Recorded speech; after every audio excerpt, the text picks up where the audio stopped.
কাজের অগ্রগতি দেখতে নিজেই বাথরুম সহ বিভিন্ন ওয়ার্ড ঘুরে দেখেন। পরে সিভিল সার্জন সহ হাসপাতাল কর্তৃপক্ষের সঙ্গে সভা শেষে স্বাস্থ্য খাতের নানা সমস্যা সমাধানে নিজেদের প্রচেষ্টা সম্পর্কে সাংবাদিকদের সঙ্গে কথা বলেন মাশরাফি।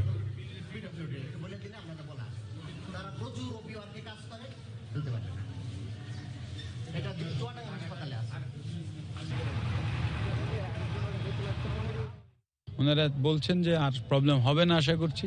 এবং দেখেন ওনারা কিন্তু এক্সপার্ট এই বিষয়ে। প্রথমত আমি সবসময় বিশ্বাস করি আমি তো এই কাজে এক্সপার্ট না, বা বাইরের আরেকজন বা আপনি এই কাজে এক্সপার্ট না, এক্সপার্ট কিন্তু ওনারা। তো এই কারণে ওনারা সো ব্লেসড যে এখানে এইরকম একটা সদর হসপিটালের দায়িত্বে একজন আরএমও সাহেব আছেন, একজন তত্ত্বাবধায়ক সাহেব আছেন। তো এই জন্যই তো ওনারা এখানে, তাই না? তো এখনও ওইটাকেই ওনাদেরই ঠিক করতে হবে। মাদারীপুরে ছাত্রলীগ নেতার উপর হামলা চালিয়েছে দুর্বৃত্তরা। থামাতে গিয়ে 7 পুলিশ সহ আহত হয়েছেন অন্তত 12 জন। পুলিশ জানায়, গতরাতে রাজৈর বাস স্ট্যান্ড থেকে মোটরসাইকেলে করে রাজৈর বাজারে যাচ্ছিলেন ছাত্রলীগ নেতা রবিউল ও তার সহযোগীরা। পথে উপজেলা শিল্পকলা একাডেমির সামনে পৌঁছালে তাদের মোটরসাইকেলের গতিরোধ করে দুর্বৃত্তরা। এ সময় ধারালো অস্ত্র দিয়ে কুপিয়ে রবিউল সহ 5 নেতাকর্মীকে আহত করা হয়। খবর পেয়ে রাজৈর থানা পুলিশ ঘটনাস্থলে গেলে তাদের উপরও ইটপাটকেল নিক্ষেপ করে দুর্বৃত্তরা। এতে থানার ভারপ্রাপ্ত কর্মকর্তা সহ আহত হন 7 জন। আহতদের উদ্ধার করে রাজৈর উপজেলা স্বাস্থ্য কমপ্লেক্সে ভর্তি করা হয়।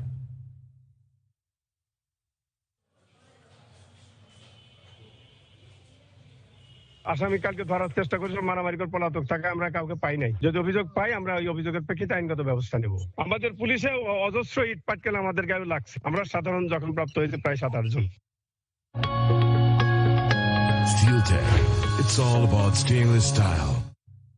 যশোরে আনসার ও ভিডিপি সদস্যদের জেলা সমাবেশ অনুষ্ঠিত হয়েছে। গতকাল সকালে শহরের বেজপাড়া আনসার ক্যাম্পে আয়োজিত অনুষ্ঠানে প্রধান অতিথি হিসেবে উপস্থিত ছিলেন সংস্থাটির খুলনা অঞ্চলের বিভাগীয় পরিচালক মোল্লা আমজাদ হোসেন। এ সময় তিনি দেশের নিরাপত্তার রক্ষায় বাহিনীর সদস্যদের দায়িত্ব নিয়ে কাজ করতে আহ্বান জানান। অতিরিক্ত জেলা প্রশাসক কাজী সাইমুজ্জামানের সভাপতিত্বে সমাবেশে পুলিশ ও আনসারের কর্মকর্তারা উপস্থিত ছিলেন। পরে আনসার সদস্যদের মাঝে বাইসাইকেল, সেলাই মেশিন ও ছাতা বিতরণ করা হয়। প্রধান অতিথি মহোদয়, সমাবেশস্থলে এসেছেন। খুলনায় নেট মিটারেড রুফটপ সোলার শীর্ষক এক যৌথ কর্মশালা অনুষ্ঠিত হয়েছে।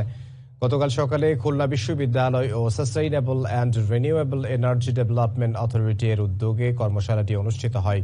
খুলনা বিশ্ববিদ্যালয়ের উপাচার্য প্রফেসর ডক্টর মাহমুদ হোসেনের সভাপতিত্বে অনুষ্ঠিত কর্মশালায় প্রধান অতিথি হিসেবে উপস্থিত ছিলেন সেরেডার চেয়ারম্যান মোহাম্মদ আলাউদ্দিন। অনুষ্ঠানে বক্তারা পরিবেশ রক্ষায় জীবাশ্ম জ্বালানির ব্যবহার কমানো ও সৌর বিদ্যুৎ ব্যবহারের উপর গুরুত্ব দেন।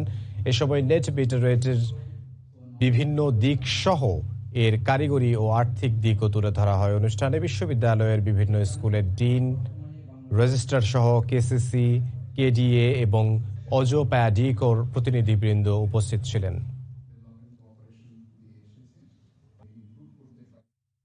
ফেনীতে ঐতিহ্যবাহী পিঠা উৎসব অনুষ্ঠিত হয়েছে। শহরের ন্যাশনাল কলেজ অডিটোরিয়ামে উৎসব অনুষ্ঠিত হয়। পুলি, দুধ চিতই, মুগ ডালের পাকনা পিঠা, তাল পিঠা, পাটিসাপটা ও পান্তুয়া সহ হরেক রকমের পিঠা প্রদর্শিত হয়। প্রতিযোগিতায় 30 জন প্রতিযোগী অংশ নেন। প্রধান বিচারক বরেণ্য রন্ধন বিশেষজ্ঞ লবি রহমান বিজয়ী প্রথম প্রতিযোগীকে 25,000 টাকা, দ্বিতীয় প্রতিযোগীকে 15,000 টাকা ও তৃতীয় প্রতিযোগীকে 10,000 টাকা পুরস্কার তুলে দেন। বিজয়ী 3 জনই ঢাকার চূড়ান্ত পর্বে অংশ নেওয়ার সুযোগ পাবেন।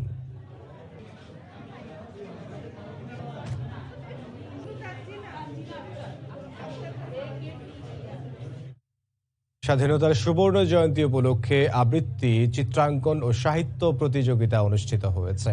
গতকাল বিকেলে হবিগঞ্জ প্রেস ক্লাব মিলনায়তনে এই অনুষ্ঠানের আয়োজন করা হয়। শব্দ কথার সম্পাদক মনসুর আহমেদ এর সভাপতিত্বে চিত্রাঙ্কন প্রতিযোগিতার উদ্বোধন করেন পৌরসভার মেয়র আতাউর রহমান সেলিম। এ সময় বিশিষ্ট লেখক ও মুক্তিযুদ্ধ বিষয়ক গবেষক শেখ ফজলে এলাহি, শাহজালাল বিজ্ঞান ও প্রযুক্তি বিশ্ববিদ্যালয়ের অধ্যাপক ডক্টর মোহাম্মদ জহিরুল হক শাকিল উপস্থিত ছিলেন। আলোচনা সভা শেষে আবৃত্তি ও চিত্রাঙ্কন প্রতিযোগিতায় বিজয়ীদের হাতে পুরস্কার তুলে দেওয়া হয়। ভোরের সময় আরও থাকছে। ভারত নিয়ন্ত্রিত জম্মু কাশ্মীরে পুলিশের সঙ্গে বন্দুকযুদ্ধে 3 অস্ত্রধারী নিহত। সবাই পাকিস্তান ভিত্তিক জঙ্গি গোষ্ঠী লস্কর ই তৈয়বার সদস্য, দাবি আইন শৃঙ্খলা রক্ষা বাহিনী। শুধু আরএফএল ক্লাস পাইপই পারে মাটির 1250 ফুট নিচের চূড়ান্ত চাপেও টিকে থাকতে যুগের পর যুগ। দেশের বাইরের খবর জানাবো। ফিলিপিন্সে শক্তিশালী ঘূর্ণিঝড় রায়ের আঘাতে মৃতের সংখ্যা বেড়ে দাঁড়িয়েছে 169 জনে। নিখোঁজদের উদ্ধারে অব্যাহত রয়েছে অভিযান। এখনো যোগাযোগ বিচ্ছিন্ন হাজারো মানুষ।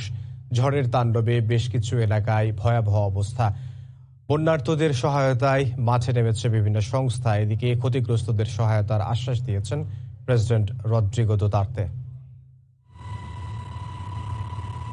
দূর থেকে দেখলে চোখে পড়বে কেবলই ধ্বংসস্তূপ। ঝড়ের তাণ্ডবে লন্ডভন্ড সিয়ারগাঁও দ্বীপ। গত বৃহস্পতিবার ফিলিপিন্সের পর্যটন নির্ভর এই দ্বীপটিতে তাণ্ডব চালায় শক্তিশালী ঘূর্ণিঝড় রাই। ঝড়ে অঞ্চলটিতে ব্যাপক ক্ষয়ক্ষতি হয়েছে, ভেঙে পড়েছে যোগাযোগ ব্যবস্থা। এখনো বিদ্যুৎ সংযোগ বিচ্ছিন্ন হয়ে আছে গোটা দ্বীপ। ফিলিপিন্সের জাতীয় দুর্যোগ মোকাবিলা সংস্থা জানায়, সিয়ারগাঁও ছাড়াও ঝড়ের প্রভাব পড়েছে আশপাশের কয়েকটি প্রদেশে। নিখোঁজদের উদ্ধারে অব্যাহত রয়েছে অভিযান। কাজ করছে সেনাবাহিনী, পুলিশ, কোস্টগার্ড, ফায়ার সার্ভিসের প্রায় কয়েক হাজার সদস্য। রোববারও বেশ কয়েকজনের মরদেহ উদ্ধার করা হয়েছে। এখনো অনেকে নিখোঁজ থাকায় মৃতের সংখ্যা বাড়তে পারে বলেও আশঙ্কা করছে কর্তৃপক্ষ। এদিকে এখনো ঝড়ের ভয়াবহতা ভুলতে পারছেন না স্থানীয়রা। ভূমিধস ও বন্যার আশঙ্কায় রয়েছেন তারা। ঝড়ের কারণে সৃষ্ট বৃষ্টিপাতের কারণে বিভিন্ন এলাকা এখনো তলিয়ে আছে। এতে ফসলের ব্যাপক ক্ষতি হচ্ছে বলে উদ্বেগ স্থানীয় মানুষের। বিশুদ্ধ পানির সংকটও দেখা দিয়েছে বেশ কিছু এলাকায়। ক্ষতিগ্রস্তদের সহায়তায় মাঠে নেমেছে রেড ক্রস ও রেড ক্রিসেন্ট সোসাইটির সদস্যরা। ঝড়ের প্রভাবে যারা সবকিছু হারিয়েছেন তাদের সাহায্য করছে সংস্থা দুটি। এর আগে ক্ষতিগ্রস্তদের পর্যাপ্ত সহায়তা দিতে সরকার কাজ করছে বলে জানান প্রেসিডেন্ট রদ্রিগো দুতার্তে। বর্তমানে ঝড়টি কিছুটা দুর্বল হয়ে দক্ষিণ চীন সাগর দিয়ে ভিয়েতনামের দিকে অগ্রসর হচ্ছে। রাইসা জান্নাত, সময় সংবাদ। শক্তিশালী টাইফুনের আঘাতে ক্ষতিগ্রস্ত ফিলিপিন্সবাসীর জন্য প্রার্থনা করেছেন পোপ ফ্রান্সিস। ফিলিপিন্সে আঘাত হানায় বছরের সবচেয়ে শক্তিশালী ঝড় হচ্ছে রায়। এতে প্রায় 4 লাখেরও বেশি মানুষ ঘর বাড়ি হারিয়ে নিঃস্ব হয়েছেন। ভেঙে পড়েছে যোগাযোগ ব্যবস্থা। এখন পর্যন্ত মারা গেছেন 169 জন। স্থানীয় সময় বৃহস্পতিবার ও শুক্রবার এই ঝড় আঘাত হানার পর রোববার থেকে ত্রাণ তৎপরতা জোরদার করা হয়েছে বলে জানিয়েছে স্থানীয় কর্তৃপক্ষ। দুর্যোগের কবলে পড়া সকলের সঙ্গে তিনি একাত্মতা প্রকাশ করেন। সকলকে এই কঠিন পরিস্থিতিতে বিচলিত না হয়ে সামনে এগিয়ে যাওয়ার আহ্বানও জানান তিনি।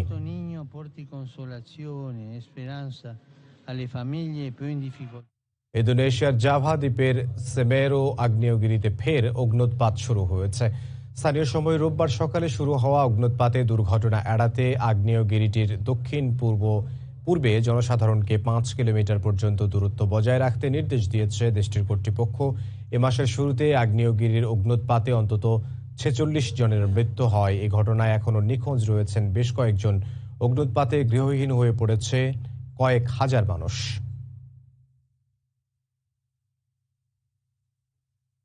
2003 সাল থেকে মধ্যপ্রাচ্যে যুক্তরাষ্ট্রের চালানো বিমান ও ড্রোন হামলায় কয়েক হাজার সাধারণ মানুষ নিহত হয়েছেন। আহত অনেকে পঙ্গুত্ব বরণ করছেন। সিরিয়া, ইরাক ও আফগানিস্তানে চালানো এসব হামলার ঘটনায় কোনো সুষ্ঠু তদন্ত করেনি মার্কিন প্রশাসন। উল্টো সন্ত্রাস বিরোধী হামলার নামে ধামাচাপা দেয়া হয়েছে নথিপত্র। সম্প্রতি এসব হামলার বিষয়ে মার্কিন প্রতিরক্ষা দপ্তর পেন্টাগনের গুরুত্বপূর্ণ কিছু নথি প্রকাশ করেছে মার্কিন সংবাদ মাধ্যম নিউ ইয়র্ক টাইমস। যুক্তরাষ্ট্রে 2001 সালের 11 সেপ্টেম্বর সন্ত্রাসী হামলার পরপরই সন্ত্রাসবাদের বিরুদ্ধে বৈশ্বিক যুদ্ধ শুরু করে মার্কিন প্রশাসন। প্রথমে আফগানিস্তান আর পরে ইরাকে হামলা চালায় তারা। মূলত বিমান ও ড্রোন হামলায় বিপর্যস্ত করে দেয় দেশ দুটিকে। সম্প্রতি মার্কিন প্রতিরক্ষা দপ্তর পেন্টাগনের গুরুত্বপূর্ণ কিছু নথি প্রকাশ করেছে মার্কিন সংবাদ মাধ্যম new York Times. New York Times জানায় 2003 সাল থেকে ইরাক, সিরিয়া ও আফগানিস্তানে 1400-র বেশি মার্কিন বিমান ও ড্রোন হামলায় কয়েক হাজার সাধারণ মানুষ নিহত হয়েছেন। এসব ঘটনায় কোনো তদন্ত করেনি পেন্টাগন। সরেজমিনে তদন্ত করতে মাত্র 100টি ঘটনাস্থলে পাঠানো হয় মার্কিন তদন্ত দল। এ সময় প্রত্যক্ষদর্শীদের কোনো সাক্ষাৎকারও নেয়নি তারা। তদন্ত দলের দেয়া প্রতিবেদনে হামলার ঘটনায় সাধারণ মানুষ হতাহত হননি বলেও দাবি করা হয়। অন্যদিকে 216টি হামলার ঘটনায় কিছুটা তৎপরতা দেখায় মার্কিন প্রশাসন। সাধারণ মানুষ হতাহত হয়েছে বলে স্বীকার করলেও মাত্র একটি ঘটনায় পাঠানো হয় তদন্ত দল। তাদের রিপোর্টে চেপে যাওয়া হয় হতাহতের প্রকৃত সংখ্যা। এসব ঘটনায় বিচারের আওতায় আনা হয়নি কোনো মার্কিন সেনা সদস্য কিংবা কর্মকর্তাকে। এমনকি হতাহতের পরিবারকে দেয়া হয়নি কোনো ক্ষতিপূরণ। বেশ কয়েকটি হামলার আগে ইন্টেলিজেন্স রিপোর্টের সত্যতা যাচাই করা হয়নি বলেও অভিযোগ করে মার্কিন সংবাদ মাধ্যমটি। 2016 সালে সিরিয়ায় 120 সাধারণ গ্রামবাসী নিহত হয় মার্কিন ড্রোন হামলায়। ঘটনার পর পেন্টাগন দাবি করে হামলায় 85 সশস্ত্র সন্ত্রাসী নিহত হয়েছে। আরেক হামলায় সিরিয়ার 24 সাধারণ নাগরিক নিহতের বিষয়টিকে স্বীকার করলেও হতাহতের প্রকৃত সংখ্যা 120-এর বেশি বলে দাবি করেছে নিউ ইয়র্ক টাইমস। চলতি বছর বিশ্বের বিভিন্ন পর্যবেক্ষক গ্রুপ প্রকাশিত যৌথ এক প্রতিবেদন থেকে জানা যায় 9/11-এর পর থেকে মার্কিন হামলায় প্রায় 50,000 সাধারণ মানুষ নিহত হয়েছেন। যদিও অধিকাংশ ঘটনায় বেসামরিক নাগরিক নিহতের বিষয়টি স্বীকার করেনি মার্কিন প্রশাসন। ফারহাদ চৌধুরী, সময় সংবাদ। অধিকৃত পশ্চিম তীরে এক ইসরায়েলি নাগরিককে হত্যার অভিযোগে 4 ফিলিস্তিনিকে আটক করেছে ইসরায়েলি নিরাপত্তা বাহিনী। ইসরায়েলি কর্তৃপক্ষের দাবি, গেল বৃহস্পতিবার রাতে পশ্চিম তীরের হোমেশ এলাকায় ইসরায়েলি ছাত্রদের বহনকারী গাড়ি লক্ষ্য করে গুলি চালায় কয়েকজন ফিলিস্তিনি। হামলায় ঘটনাস্থলে একজন নিহত ও বেশ কয়েকজন আহত হয় বলেও দাবি তাদের। এরপরই সন্দেহভাজন 4 ফিলিস্তিনিকে আটক করে ইসরায়েলি নিরাপত্তা বাহিনী। এই ঘটনায় তদন্ত করা হচ্ছে বলেও জানানো হয়। অস্ট্রেলিয়ায় পূর্ব উপকূলে ছোট একটি বিমান বিধ্বস্ত হয়ে 4 জন নিহত হয়েছেন। স্থানীয় সময় রোববার সকালে পাইলট ও 3 যাত্রী নিয়ে আনন্দ ভ্রমণে বের হয় বিমানটি। উড্ডয়নের পরপরই ব্রিসবেনের উপর উত্তর পূর্বাঞ্চলে রেডক্লিফের মোরটন বের কাছে বিমানটি বিধ্বস্ত হয়। এতে ঘটনাস্থলে 2 শিশুসহ বিমানে থাকা সবাই নিহত হন। নিহত যাত্রীদের পরিচয় শনাক্ত করেছে স্থানীয় পুলিশ। দুর্ঘটনার সম্ভাব্য কারণ সম্পর্কে শীঘ্রই প্রতিবেদন প্রকাশ করা হবে বলে জানিয়েছে কর্তৃপক্ষ। ভারত নিয়ন্ত্রিত জম্মু কাশ্মীরে পুলিশের সঙ্গে বন্দুকযুদ্ধে 3 অস্ত্রধারী নিহত হয়েছে। তারা সবাই বিভিন্ন সন্ত্রাসী কার্যক্রমে লিপ্ত ছিল বলে জানিয়েছে পুলিশ। এক সংবাদ সম্মেলনে কাশ্মীর পুলিশ জানায়, সন্ত্রাসী লুকিয়ে আছে এমন খবরের ভিত্তিতে রোববার শ্রীনগরে অভিযান শুরু করে নিরাপত্তা বাহিনী। তাদের উপস্থিতি টের পেয়ে গুলি চালায় অস্ত্রধারীরা। এ সময় নিরাপত্তা বাহিনী পাল্টা গুলি চালালে 3 জন মারা যান। তারা সবাই পাকিস্তান ভিত্তিক জঙ্গি গোষ্ঠী লস্কর-ই-তৈয়বার সদস্য বলেও উল্লেখ করা হয়। আন্দোলনে উত্তাল সুদান। সামরিক অভ্যুত্থানের বিরুদ্ধে আন্দোলন রোববার গণ আন্দোলনের রূপ নেয়। এদিন গেল 1 মাস ধরে চলা বিক্ষোভে নিহতদের ছবি হাতে রাষ্ট্রপতি ভবনের দিকে অগ্রসর হন আন্দোলনকারীরা। এ সময় তাদের ছত্রভঙ্গ করতে কাঁদানে গ্যাস ও গ্রেনেড ছোড়ে নিরাপত্তা বাহিনী। এতে আহত হন অনেকে। রাজধানী খার্তুমের রাস্তায় হাজার হাজার সুদানি সামরিক অভ্যুত্থান ও প্রেসিডেন্ট হামদককে পুনর্বহালের বিরুদ্ধে বিক্ষোভ করছেন সুদানের সাধারণ মানুষ। রোববার প্ল্যাকার্ড হাতে স্লোগানে মুখরিত হয়ে খার্তুমের রাষ্ট্রপতির ভবনের দিকে অগ্রসর হন তারা। এ সময় আন্দোলনকারীদের ওপর কাঁদানে গ্যাস ও গ্রেনেড ছোড়ে নিরাপত্তা বাহিনী। 2019 সালের এই দিনেই উমর আল বাশারকে অপসারণ করা হয়েছিল। দিনটিকে স্মরণে আন্দোলনে সামিল হন হাজারো মানুষ। কেবল খার্তুমে নয়, এই আন্দোলন ছড়িয়ে পড়েছে দেশটির বাহরি ও ওমদুরমান সহ আরো কয়েকটি শহরে। প্রত্যক্ষদর্শীরা জানান, রোববার বিক্ষোভের আগে নিরাপত্তা বাহিনী শহরটির প্রধান সড়কগুলো ব্যারিকেড দিয়ে বন্ধ করে দেয়। রাস্তাগুলোতে মোতায়েন করা হয় নিরাপত্তা বাহিনীর বহু সদস্য। বাহরি ও ওমদুরমান শহরের সঙ্গে সংযোগকারী নীল নদের উপরের সেতুগুলো বন্ধ করে দেওয়া হয়। এদিকে পুলিশি বাধা সত্ত্বেও বিক্ষোভকারীরা রাষ্ট্রপতি ভবনের সামনে পৌঁছাতে সক্ষম হয়। এ সময় তাদের লক্ষ্য করে গোলাবারুদ নিক্ষেপ করে নিরাপত্তা বাহিনী। এতে সাধারণ মানুষের শক্তি অনেক, তাদের পিছু হটানো সম্ভব নয় স্লোগানে বিক্ষোভে ফেটে পড়েন সুদানিরা। বিক্ষোভকারীরাও বেশ কিছু সড়ক দখল করে রাখেন। এর আগে প্রেসিডেন্ট হামদক এক বিবৃতিতে বলেন, সুদানের এই বিপ্লব বড় ধাক্কার সম্মুখীন হয়েছে। সব পক্ষের রাজনৈতিক অস্থিরতা দেশের ঐক্য ও অস্থিতিশীলতাকে হুমকির মুখে ফেলে দিচ্ছে বলে সতর্ক করেন। সুদানের সামরিক শাসনের বিরুদ্ধে 1 মাস ধরে চলা বিক্ষোভে এখন পর্যন্ত হতাহত হয়েছেন অনেকে। গেল শনিবার অভ্যুত্থান বিরোধী আন্দোলনে নিরাপত্তা বাহিনীর গুলিতে নিহত হয়েছেন অন্তত 15 জন, আহত হয়েছেন বহু মানুষ। রাইসা জান্নাত, সময় সংবাদ।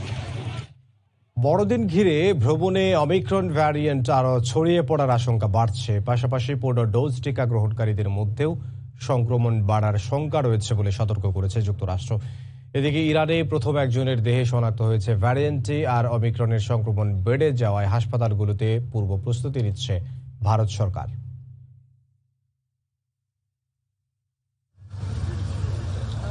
করোনার ডেল্টা ভ্যারিয়েন্টের চেয়েও দ্রুত ছড়িয়ে পড়ছে ওমিক্রন।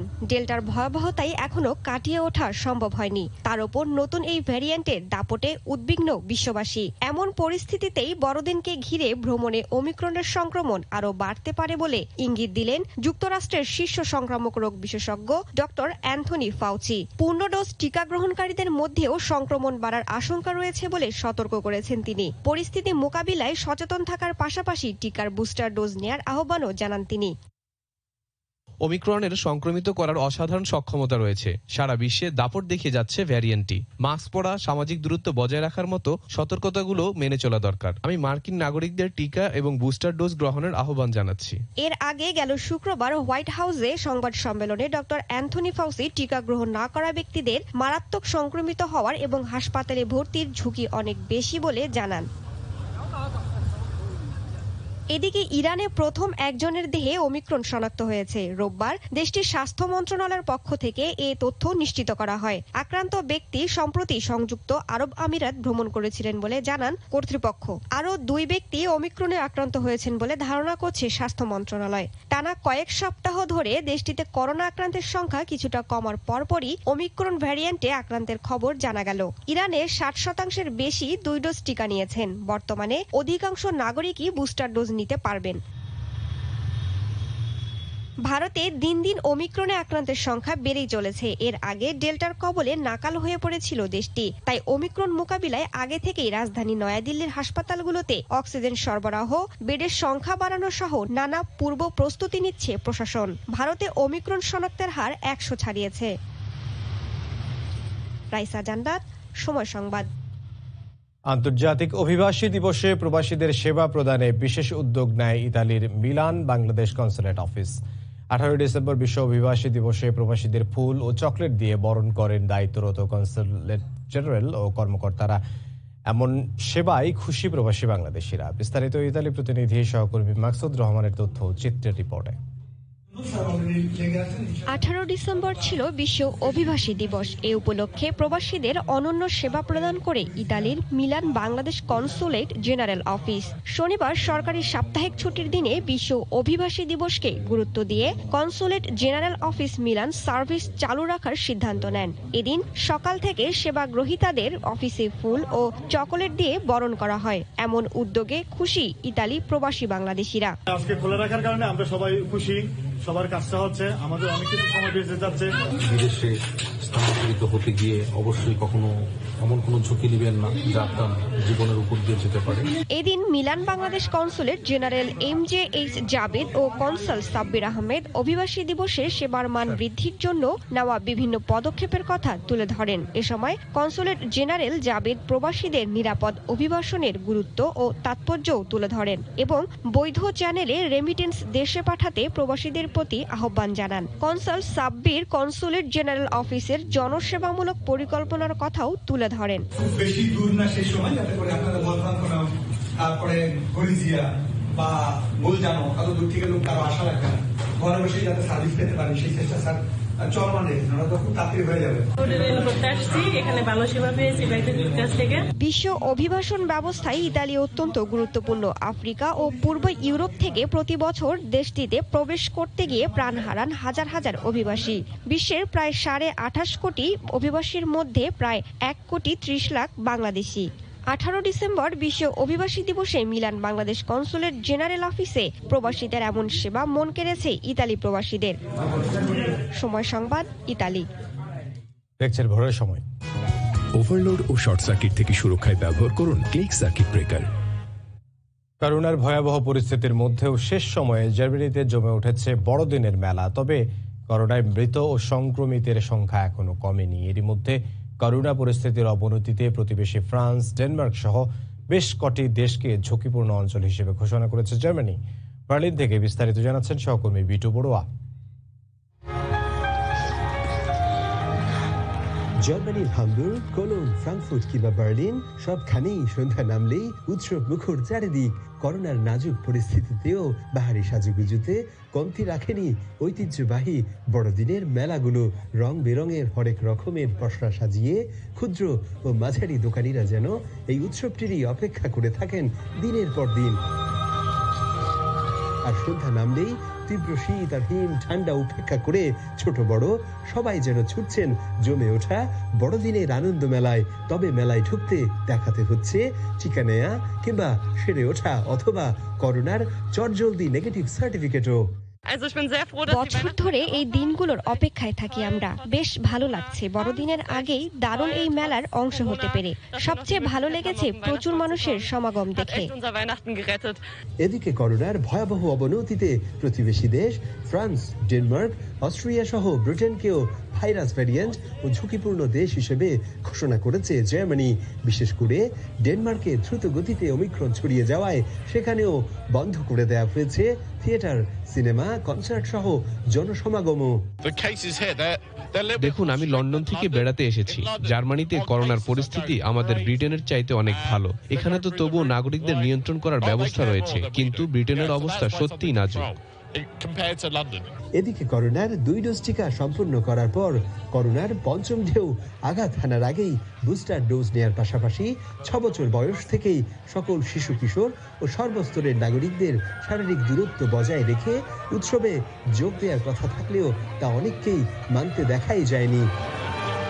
জার্মানিতে করোনার টিকার 2 ডোজ নেওয়ার পরও নতুন করে আক্রান্ত হয়েছেন অনেকেই। তবুও নিজের এবং অন্যের জীবন রক্ষার্থে করোনা ভ্যাকসিনের কোনো বিকল্প নাই বলছেন এদেশের চিকিৎসা বিজ্ঞানীরা।